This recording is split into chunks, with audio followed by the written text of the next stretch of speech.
This is Officer Adrian Gates. He had been a member of the Savannah Police Gang Unit for just a few months last August when he caught the attention of Internal Affairs.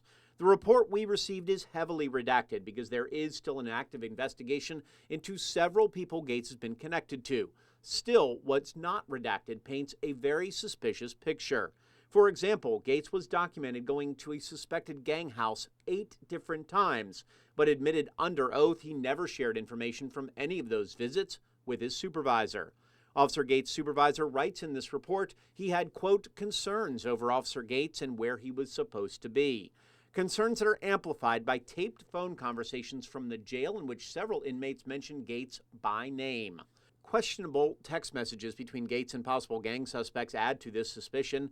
The report includes a statement from someone in the neighborhood of the suspected gang house about a, quote, crooked police officer who may be sharing information with the gang, and another claim he tipped them off about a raid so they could hide their guns.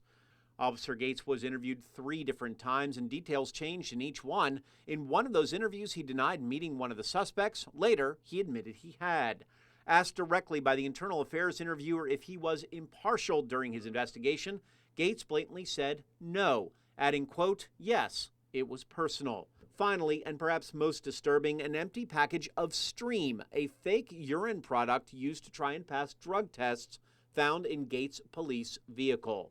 Eventually, a panel of 5 officers, including Assistant Chief Lenny Gunther, Major Devon Adams, and Captain David Gay, said the board sustained all of the allegations against Officer Gates, including untruthfulness, and said the appropriate and reasonable discipline should be termination. That recommendation then went to the desk of Police Chief Roy Minter. In a February 4th memo, Chief Minter did sustain or acknowledge the charges of violation of oath of office, ethics, and conduct. But in the chief's office, termination turned to suspension, only 40 hours or 1 week without pay.